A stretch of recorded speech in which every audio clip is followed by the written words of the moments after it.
Hello guys, नमस्कार। कैसे हो आप सभी? तो उम्मीद है आप सभी अच्छे होंगे। तो आज की मैं आपकी जो क्लास लेकर आया हूँ वो मिक्सचर क्लास है, जिसमें सभी वैरायटी के क्वेश्चन होंगे। ओके, तो जितने भी ग्रुप डी वाले बच्चे हैं इस क्लास को पूरा देखें, और ऐसे ही क्लास में और भी लेकर आऊँगा आपके लिए अच्छे अच्छे क्वेश्चन। सभी क्वेश्चन आए हुए हैं, तो चलिए स्टार्ट करते हैं। पहला क्वेश्चन, ये डिविजिबल वाला सवाल है और नंबर सिस्टम में मैंने आपके लिए शायद करा दिया है। क्वेश्चन दिया है आपका 4A,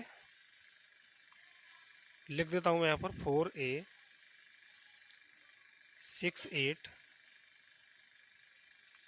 8 4 0 5 B6 0 5 B6, ये सवाल दिया है आपका। और इसने पूछा है कि भाई ये 72 से विभाज्य है, तो B यहाँ पर बड़ा है A से, दे रखा है इसने। तो इसने इसकी वैल्यू पूछी है, इसकी वैल्यू क्या होगी। तो देखिए कैसे करते हैं इसको। तो सबसे पहले हम 72 के है ना फैक्टर कर लेंगे। भाई 72 के हमने फैक्टर किए तो 9 अट्ठे होता है 72। तो 9 से कटने का रूल और 8 से कटने का रूल आपको पता होना चाहिए। तो सबसे पहले 8 से काट रहा हूँ मैं। तो 8 से कटने का नियम यह है कि अंतिम 3 अंक 8 से कटने चाहिए। तो देखिए यहाँ पर हम क्या रखें यार, यदि मैं यहाँ पर 1 रखता हूँ बी की जगह तो ये 516 हो गया। क्या ये आपका कट रहा है 8 से? तो 8 से नहीं कटेगा ये। अगर मैं यहाँ पर 2 रखता हूँ तो कटेगा। 8 छिंग 48, देख लेते हैं एक बार कितना बचा, नहीं कट रहा। अगर मैं यहाँ पर 3 रखता हूँ तो 8 छिंग 48 हो गया, 56 आ गया, 8 सत्ते 56। इसका मतलब बी की जो वैल्यू आ गई वो क्या आ गई भाई, 3 आ गई। पता पड़ गया होगा आपके लिए।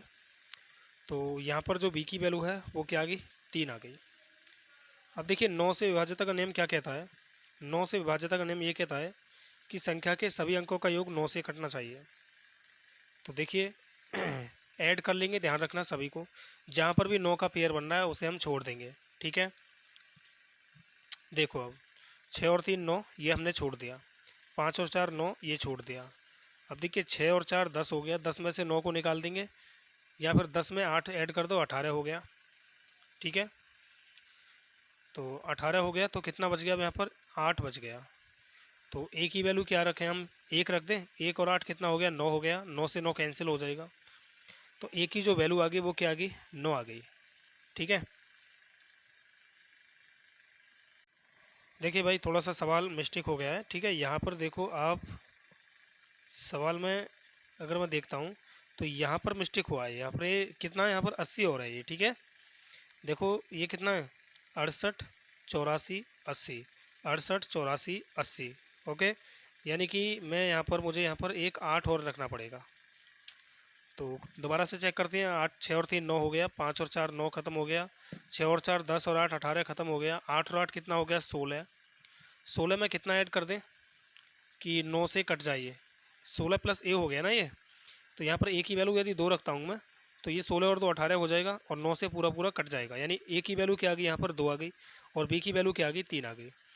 तो बस सवाल हो गया सिंपल। अब ये भाई यहाँ पर हम रख देंगे क्या, यहाँ पर हम रख देंगे, सवाल में दिया है 14, ए की वैल्यू क्या है 2, प्लस 12, बी की वैल्यू क्या है यहाँ पर 3। तो मल्टीप्लाई किया तो 14 दूनी हो गया 28, और ये हो गया 12 30 36, और कुल मिला के 64 हो गया। 64 क्या होता है, 8 का वर्ग होता है। इसका मतलब इसका जो आंसर होगा क्या होगा, 8 हो जाएगा, ओके। 8 इसका राइट आंसर है, ऑप्शन नंबर ए। चलिए नेक्स्ट क्वेश्चन देख लेते हैं। अब क्वेश्चन नंबर आपका 2, समझ गए होंगे आप सभी, अच्छा क्वेश्चन था। जितने भी मैंने क्वेश्चन लिए हैं वो सभी के सभी क्वेश्चन आए हुए हैं। देखिए क्वेश्चन नंबर 2 दे रखा है भाई कि एक निर्वाचन क्षेत्र में मतदाताओं की कुल संख्या का 45% महिलाएं हैं। अगर महिला 45% है तो वही पुरुष कितने होंगे, 55%, ओके। अगर ये 45% हैं तो पुरुष कितने होंगे, 55%। तो यहाँ से मैं इनका रेशियो बना लेता हूँ। 5 × 45 हो गया, 5 से 11 बार कट गया। अब इसने बोला यदि 60% पुरुष साक्षर हैं और 40% महिलाएं निरक्षर हैं तो साक्षर पुरुषों की संख्या साक्षर महिलाओं की संख्या से कितने प्रतिशत अधिक है। तो देखिए यार, यहाँ पर मैं एक काम कर लेता हूँ, इसको 1100 और इसको 900 मान लेता हूँ। तो यदि मैं इसका 60% निकालता हूँ, ठीक है, 60% निकालूंगा तो कितना हो जाएगा, 11 छिक्के 66, 660 रुपये हो जाएगा, यानी कि 660 व्यक्ति हो गए। और देखिए भाई, मैंने 60% निकाला है। अब सवाल ने ये बोला है कि साक्षर पुरुषों की संख्या साक्षर महिलाओं की संख्या से कितना अधिक है। महिलाएं यहाँ पर 60% ये निरक्षर हैं। अगर 60% यहाँ पर ये निरक्षर हैं तो साक्षर कितनी होंगी, 40%। और 900 का यदि हम 40% निकालते हैं तो 40/100 यानी 9 चौक 36, 360 हो गया ये। ओके, अब देखिए यार, ये कितना अधिक है इसको देख लेंगे। तो माइनस कर दो या तो यहाँ पर, या फिर इसका भी रेशियो बना लेते हैं। 0 से 0 खत्म हुआ, 6 छिक्के 36 हो गया, और 6 से 11 बार। तो ये कितने ज़्यादा हैं, 5 ज़्यादा हैं महिलाओं से। परसेंट के लिए क्या करोगे, 100। तो 2 से काटा 2 तिया 6 हो गया भाई, और 2 पंजे 10, यानी कि ये आ गया 250/3। और 250/3 का मतलब आप सभी जानते होंगे, 3 अट्ठे 24, 83.33 बन जाएगा ये। ओके, क्योंकि 8 तिया 24 हो गया ना, एक बचा, 3 तिया 9, 83 बन रहा है ये, तो 83.33 हो जाएगा। अब देखिए, इसको करने का दूसरा तरीका क्या है, इसे हम 1100 और 900 ना मानकर भी कर सकते हैं आसानी से। देखिए, ये 11 है और ये 9 है। यहाँ पर ये 60% पुरुष है साक्षर, तो महिला कितनी साक्षर होंगी, 40%। तो बस डायरेक्ट हमें क्या करना है, इनकी मल्टीप्लाई करनी है। अब आप मल्टीप्लाई करोगे तो सीधा सा यहाँ पर ये भी समझ सकते हो कि यार 20 दूनी 40 हो गया, ये 20 तिया 60 हो गया, ठीक है, 11। अब देखिए, इस तरह से मल्टीप्लाई करनी है इनकी। तो हम भाई ऐसे आपस में काट सकते हैं ना, ये रेशियो में होंगे। ओके, जब ये रेशियो में होंगे तो हम इनको काट सकते हैं। 11 ही थी 33 हो गया, और 9 दूनी 18 हो गया, तो 3 छिंग 18 हो गया, और 3 से 11 बार। तो कितना ज़्यादा है, 5 ज़्यादा है, कितने से, 6 से। तो इसका मतलब क्या होता है, 83.33%। क्वेश्चन नंबर 3 को देखते हैं अब। तीसरा क्वेश्चन है आपका,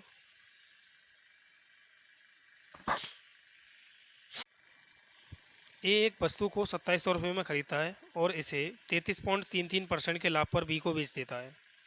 बी इसे सी को बेचता है जो इसे 18% की हानि पर 3690 रुपये में डी को बेचता है। बी द्वारा अर्जित लाभ प्रतिशत ज्ञात कीजिए। तो देखिए, इसने क्या किया है कि भाई ए एक वस्तु 2700 रुपये में खरीदता है और इसे 33.33% के लाभ पर बी को बेच देता है। तो बी ने इसे कितने में ख़रीदा है, यहाँ पर हम देख लेंगे, 2700। ए ने बेचा है इसे कितने के लाभ पर भाई, 33 सही 1/3%। इसका मतलब यही हो गया ना, और इसका मतलब क्या होता है, 1/3, यानी 1/3 का लाभ, तो ये हो गया 4/3 में बेचा होगा। 3 नीम कितना हो गया, 27, और 9 चौक कितना आ गया, 3600। तो ये क्या है भाई, सी ने इसे कितने में ख़रीदा है, 3600 में ख़रीदा है। अब देखिए, यहाँ पर सी ने क्या किया है, 18% हानि पर डी को बेच दिया है। तो हमारे हिसाब से अब अगर मैं यहाँ पर देखूँ कि यार 18% हानि पर बेचा है इसने, तो कितने में बेचा होगा, 92% में, सॉरी 82% में बेचा होगा। और उसके हिसाब से कितने में बेचा इसने, 3690 रुपये में बेचा है। तो 41 दूनी कितना हो गया, 82, और 41 निम्मा कितना हो जाएगा, 369। तो 100% की वैल्यू निकालेंगे यहाँ से, 2 का ये 50 गुना है तो इसका भी 50 गुना, यानी 4500। तो यहाँ पर हमको एक चीज़ दिखा कि भाई यहाँ पर ये किसका मूल्य निकला है। सबसे पहले इसको समझ लेना, बी इसे सी को बेचता है, ठीक है, यानी बी ने इसे सी को बेचा है 4500 रुपये में। ख़रीदा कितने में है, 3600 में, और बेचा कितने में है, 4500 में। अब हमें कैसे पता चला कि ये 4500 में बेचा है, तो हमें इस तरह से पता चला है कि बी इसे सी को बेचता है जो इसे 18% हानि पर डी को बेच देता है। यानी कि सी ने क्या किया भाई, 18% हानि पर डी को बेच दिया है। तो सी ने फिर ख़रीदा कितने में, यानी सी का क्रय मूल्य निकला है ये वाला। अगर ये सी का क्रय मूल्य है तो भाई बी का क्या होगा, विक्रय मूल्य होगा। यानी कि बी ने कोई वस्तु 3600 में ख़रीदी थी, 4500 में बेच दी, तो कितने का लाभ कर लिया, यहाँ पर देख लेंगे भाई, 900 का लाभ कर लिया, कितने पर, 3600 पर। परसेंटेज के लिए क्या करोगे 100, तो 0 से 0 कैंसिल हो गया ये। अब 9 एकन 9 हो गया, 9 चौक 36 हो गया, 4 से काटेंगे इसको 100 को तो 25 बार कट जाएगा, इसका मतलब 25% राइट आंसर हो जाएगा ये। ओके, ऑप्शन नंबर क्या होगा इसका बी। तो बी को भाई कितने का लाभ हुआ है, 25% का लाभ हुआ है इस सवाल में। समझ में आ गया होगा। चलिए नेक्स्ट क्वेश्चन देख लेते हैं, क्वेश्चन नंबर आपका 4।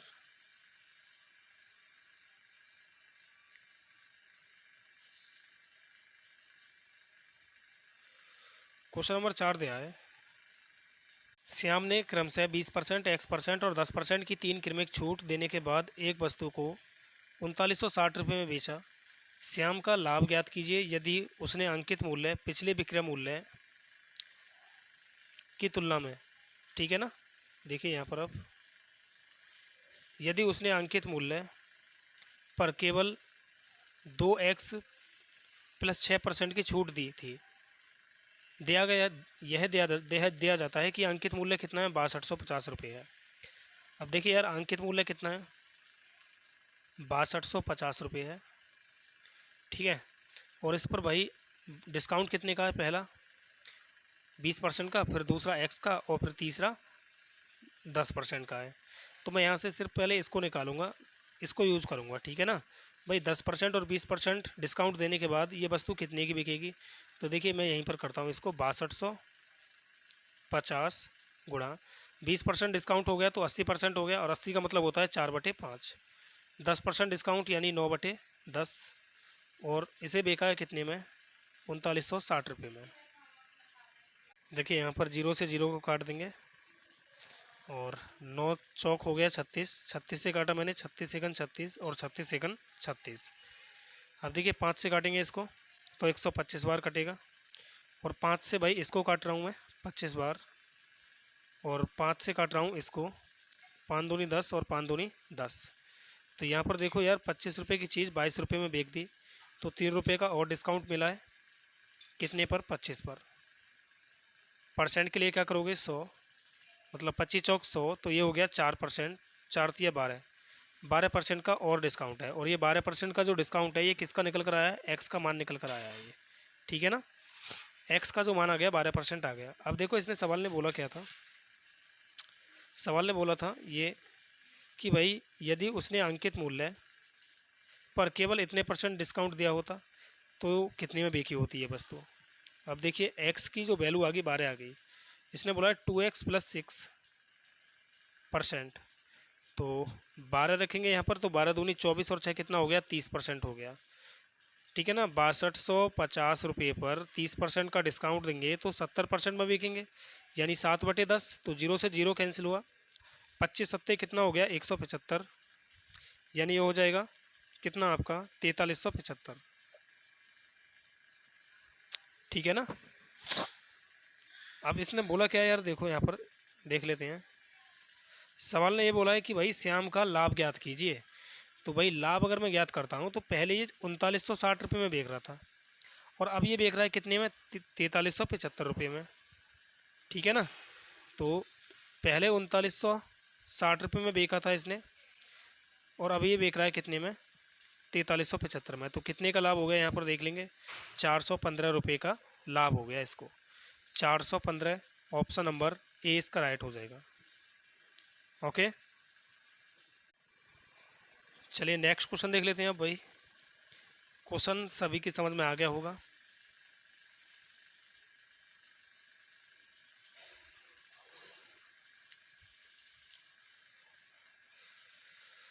क्वेश्चन है, कक्षा ए में लड़कियों का औसत उत्तीर्णांक, यानी कि ए में जो लड़कियां हैं उनका पास परसेंटेज क्या है, 81.7, और लड़कों का जो उत्तीर्णांक है बॉयज़ का वो कितना है, 86 है भाई, यहाँ पर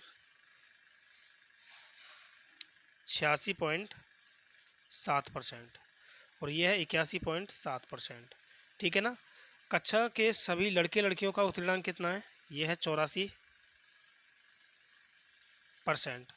तो यहाँ पर एलिगेशन लगा देंगे, एलिगेशन लगाएंगे तो यहाँ पर बचेगा आपका 2.7 अनुपात, और यहाँ पर बच गया 2.3 पॉइंट से पॉइंट कैंसिल हो गया। अब इसने बोला है कि कक्षा में लड़कियों का प्रतिशत, तो भाई कुल मिला के बच्चे कितने हो गए, ये आपके 50 बच्चे हो गए, और लड़कियां कितनी हैं हमें इसमें 23। परसेंट के लिए क्या करोगे 100, तो 50 दूनी हो गया 100 और 23 दूनी कितना हो गया 46। मतलब लड़कियों का जो परसेंटेज है वो कितना है 46 है। ऑप्शन नंबर बी, बी इसका राइट आंसर है। नेक्स्ट क्वेश्चन देखते हैं अब। क्वेश्चन नंबर 6 है आपका, 1.8 और 3.2 के मध्य अनुपात का, तो इसका मध्य अनुपात कैसे निकालेंगे, ध्यान देना। इनकी मल्टीप्लाई कर देते हैं भाई। मध्य अनुपात क्या होता है, ए बी अनुपात, और ये क्या होता है बी स्क्वायर अपॉन ए, यही होता है। तो ए बी निकाल देंगे 1.8 गुणा 3.2, और अनुपात में दिया है बी स्क्वायर यानी 3.6 गुणा 3.6 बटे ए, ये कितना है 2.7। तो यहाँ पर अब हम इसको सॉल्व करते हैं। तो देखो पॉइंट से पॉइंट कैंसिल हो जाएगा, 9 तिया 27 हो गया, 9 चौक हो गया 36, 3 से काटेंगे इसको तो 1 पॉइंट 2 बार कट जाएगा ये। अब देखो इसकी मल्टीप्लाई करता हूँ मैं, तो 18 दूनी 36 हो गया, 18 थी 54 और 1 55 यानी 576 हो गया, और पॉइंट लग जाएगा 2 अंक बाद। वर्गमूल में है ये, तो ये किसका वर्ग होता है 24 का वर्ग होता है, ठीक है। अब 24 आ जाएगा यहाँ पर, और 2 अंक बाद पॉइंट है तो यहाँ पर पॉइंट 1 अंक बाद लग जाएगा। अनुपात में आ जाएगा 12 चौक 48 यानी 4.8।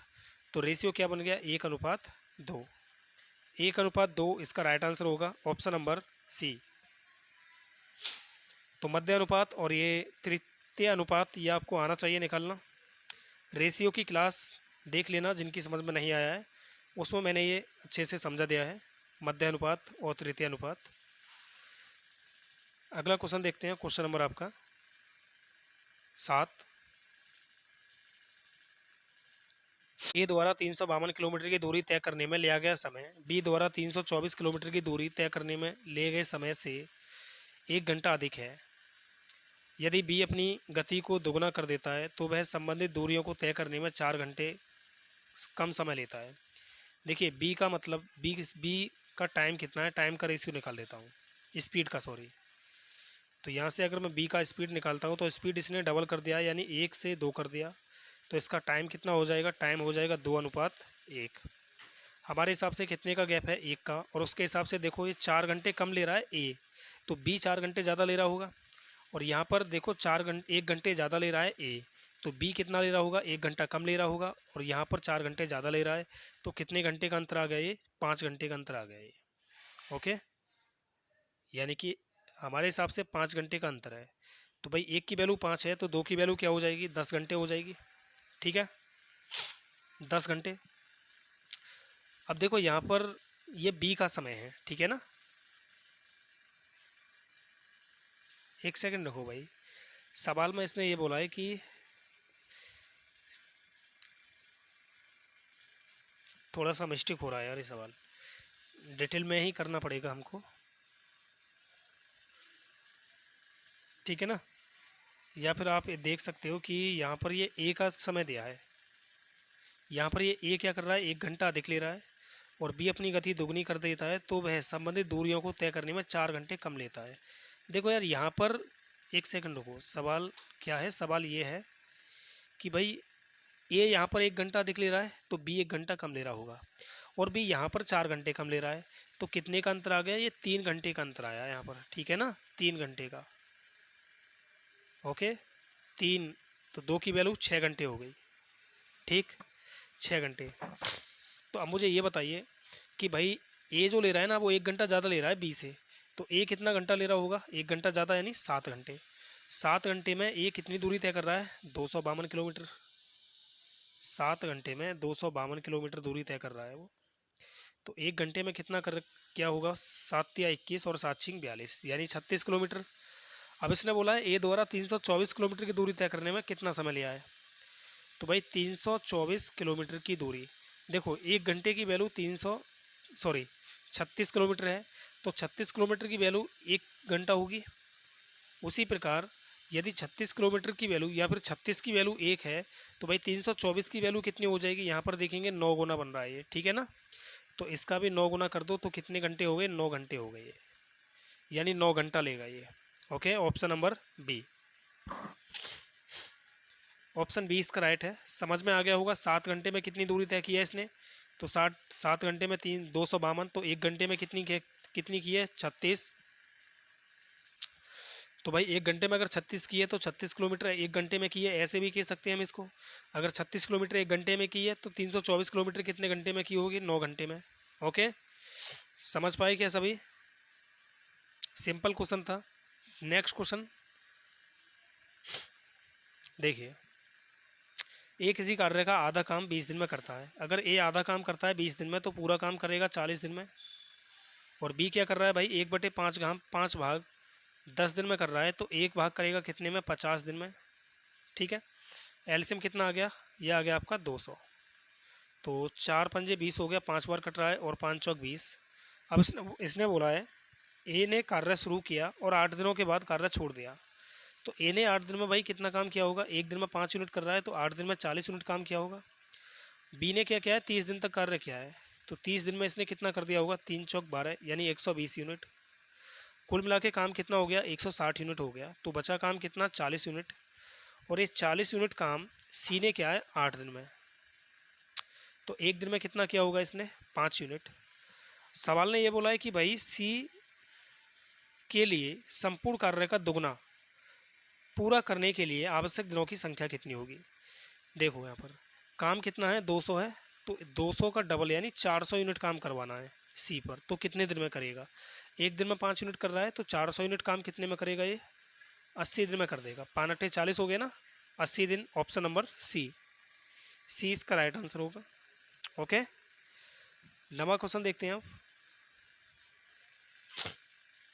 क्वेश्चन है, एक निश्चित राशि 8% वार्षिक दर पर 3 वर्ष में 19,532 हो जाती है। 3 वर्ष में 19,532 और 4.5 वर्ष में कितनी हो रही है, तो ये हो रही है 21,698। तो यहाँ पर अगर मैं देखता हूँ तो 1.5 वर्ष यहाँ पर समय बढ़ा है, और 1.5 वर्ष समय बढ़ने का मतलब है भाई यहाँ पर कितना एक्स्ट्रा ब्याज मिला है, तो यहाँ पर घटा देंगे 6 6 1 2, ठीक है ना, 2116 हो गया। ओके, 2116। अगर मैं यहाँ से पॉइंट हटाता हूँ तो एक जीरो बढ़ जाएगी। अब यहाँ से 1 यूनिट की वैल्यू क्या आ जाएगी भाई, तो 15 एकन 15 हो गया, तो 1 यूनिट की वैल्यू आ जाएगी आपकी 1444। ओके, इससे इसे काट लेना, 1444 आ जाएगी। अगर 1 यूनिट की वैल्यू 1444 है, तो यहाँ पर ध्यान देना 3 यूनिट की वैल्यू क्या हो जाएगी, 3 यूनिट की वैल्यू अगर मैं निकालता हूँ तो कितना हो जाएगा, 14 × 42, मतलब ये हो गया 4332। अब ध्यान देना 3 वर्ष में कोई धन 19,532 हो रहा है, तो इसका मतलब ये मिश्र धन है। अब 1 वर्ष का ब्याज कितना निकाल दिया मैंने, 1444, तो 3 वर्ष का ब्याज कितना बन गया, 4332। अगर मैं इसमें से ब्याज को माइनस करता हूँ तो बचा धन कितना भाई, 15,200। और ये क्या है, आपका मूलधन है ये, ठीक है ना, मूलधन। अब इसने बोला है दर, तो देखिए यार 1444 रुपये ब्याज है, कितने रुपये पर, 15,200 रुपये पर। तो परसेंटेज के लिए क्या करोगे, 100, 2 जीरो से 2 जीरो कैंसिल हो गया। और यदि इसको हम काटेंगे तो ये कटेगा आपका, पूरा तो नहीं कटेगा, पॉइंट में आएगा। काट कर देखते हैं, 4 से कटेगा क्या, 4 × 3 = 12 और 4 × 8 = 32। 4 से काटा इसे, 8 से भी कट सकता है ये, 8 × 8 हो गया, 7 बचा, 8 × 9 = 72। अब देखिए 8 से इसको काटते हैं भाई, तो ये हो गया 8 × 8, 6 बचा, 8 × 8 = 64, नहीं कट रहा, तो फिर इसको 4 से ही काट लेते हैं, कोई बात नहीं। 4 × 3 = 12, 4 × 8 = 32 हो गया। 4 से काटेंगे इसको, 4 × 3 = 12, 4 × 5 = 24, 4 × 1 = 4। अब देखो यार ये 19 से कट रहा है, तो 19 दूनी 38 हो गया, और 19 से काटा मैंने इसको 19 बार, यानी कि दर क्या आ गई आपकी, 19/2% आ गई। लेकिन इसने भाई दर पूछा है कि 2R का मान क्या होगा, तो 2R का मान निकालने के 2 से गुणा कर देते हैं दोनों तरफ, तो 2 से 2 कैंसिल हो गया, तो दर क्या आ गई आपकी, 2R की वैल्यू क्या आ गई, 19%। 19%, ऑप्शन नंबर डी इसका राइट होगा। ओके, सिंपल क्वेश्चन था। नेक्स्ट क्वेश्चन बनाते हैं आप, त्रिकोणमिति का क्वेश्चन है ये।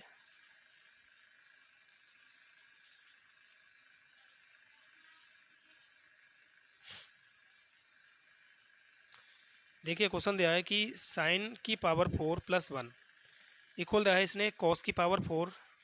अब देखिए कॉस से हम क्या करेंगे यार, इसमें डिवाइड कर देते हैं। तो इसमें डिवाइड करते हैं तो देखो यहाँ पर साइन की पावर 4 थीटा अपॉन कॉस की पावर 4 थीटा और प्लस में आ जाएगा 1 अपॉन कॉस की पावर 4 थीटा। इसका मतलब क्या होता है 10 की पावर 4 थीटा और इसका मतलब होता है सेक की पावर 4 थीटा। तो मैं इसको डायरेक्ट ही लिख सकता हूँ, ऐसे लिखने की कोई ज़रूरत नहीं है। देखो जब मैंने भाग किया तो भाई ये आ गया 10 की पावर 4 थीटा प्लस सेक की पावर 4 थीटा और इक्वल में क्या चल रहा है के minus 10 square theta into sec square theta. यदि मैं इसको इधर ले आता हूँ तो 10 की पावर 4 थीटा प्लस सेक की power 4 theta plus 10 square theta into sec square theta equal में क्या है के। ओके, अब देखिए यहाँ पर एक फॉर्मूला बन रहा है ये अलजेब्रा का। मान लेता हूँ ये ए है 10, तो ये हो गया भाई कितना ए की पावर 4 प्लस बी की पावर 4, मैंने इसको बी मान लिया, प्लस ए स्क्वायर बी स्क्वायर बराबर क्या है के। ओके, और एक चीज़ आपको ध्यान रखनी है कि ए की पावर 4 प्लस बी की पावर 4 प्लस ए स्क्वायर और बी स्क्वायर ये किसके बराबर होता है, तो ये होता है भाई A square plus B square plus A B into A square plus B square minus A B के। ओके, माइनस ए बी के, ये इसके बराबर होता है। अभी हम फिलहाल में अगला स्टेटमेंट देखते हैं। सवाल ने बोला है कि 10 स्क्वायर ए, तो इसको मैं डायरेक्ट ही ए लिख सकता हूँ भाई, इस वाले पार्ट को, और इसको बी। ओके, तो देखिए यहाँ पर क्या आ गया, ये दूसरा पार्ट ये दिया है A square plus B square हो जाएगा ये कितना हो गया A square plus B square. Okay, और आगे क्या है एम माइनस साइन स्क्वायर।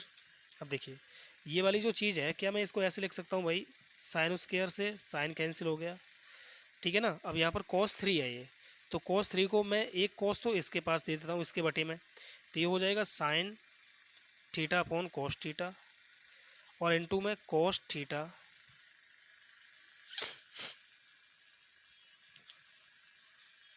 ठीक है क्या भाई, cos थीटा से cos थीटा कैंसिल हो जाएगा, ये भी एक ये cos थीटा से cos थीटा कैंसिल हो गया, तो यहाँ पर cos स्क्वायर बचा केवल। देखो ध्यान से समझो, सवाल में दे के रखा है, सवाल में ये दे रखा है, मैं इसे अलग से समझा देता हूँ। ये है sine square theta into cos theta upon sine theta into cos Q theta. अब देखो यहाँ पर अगर मैं इससे इसे काटता हूँ तो एक बचेगा और इससे इसे काटता हूँ तो यहाँ पर दो बचेगा, यानी sine theta upon cos theta into cos theta, इस तरह से लिख सकता हूँ मैं इसको। और देखो ये क्या होता है आपका टेन थीटा और ये क्या होता है 1 अपॉन सेक थीटा, ये 1 अपॉन कॉस थीटा क्या होता है सेक थीटा, यानी ये क्या हो गया ए बी हो गया, ठीक है ना। तो समझ में आ गया होगा ये हो गया एम माइनस, ये हो गया आपका एम माइनस ए और क्या आ गया ये ए बी आ गया, ए बी। अगर मैं ए बी को इधर लेकर जाता हूँ तो A square plus B square plus में हो जाएगा ए बी बराबर एम। अब देखो यार इसकी वैल्यू मैंने अभी आपके लिए बताई थी, है ना। देखिए मैंने आपके लिए बताया था कि भाई ये किसके बराबर होता है, इसके और इसके बराबर होता है। तो यार इसके और इसके बराबर होता है ना, तो यदि आप इसे यहाँ पर देखोगे, यदि इससे इसमें डिवाइड करते हो आप, तो क्या बचेगा फिर यहाँ पर, ये बचेगा आपका ए स्क्वायर प्लस बी स्क्वायर और माइनस का ए बी बराबर में क्या आ जाएगा के अपॉन एम, यही तो चीज़ आएगी, ठीक है ना। अब यही चीज़ आएगी तो यहाँ पर अब हमें क्या पता चल रहा है, हमें ये पता चला कि इसे मैं यहाँ से मिटा देता हूँ। अब यहाँ से इसने पूछा क्या यार, ये भी देख लेते हैं एक बार। इसने बोला है कि भाई इसका तो मतलब हो गया कितना भाई, देखो इसने बोला है कि 0.25, 0.25 का मतलब क्या होता है 1/4। थोड़ा सा मैं इसको यहाँ से रफ कर देता हूँ।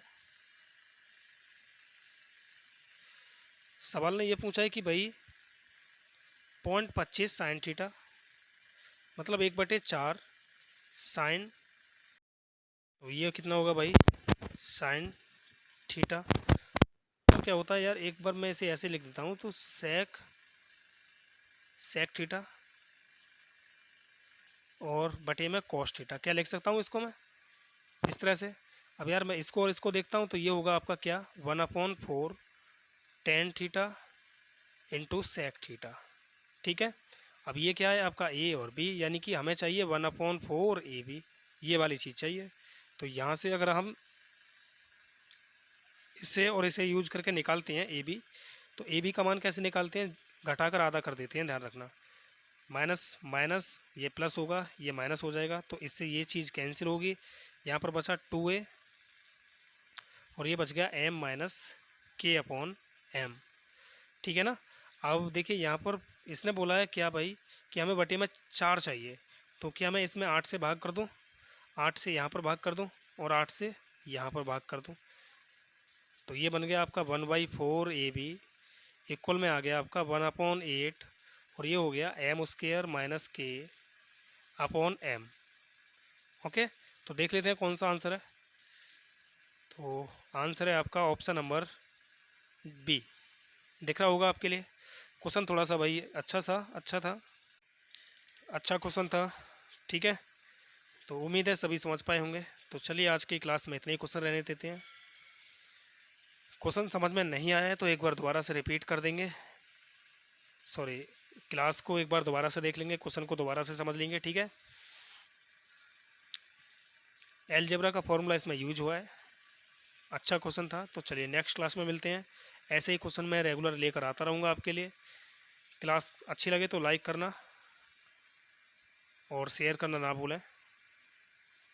तो चलिए मिलते हैं नेक्स्ट क्लास में। Okay bye.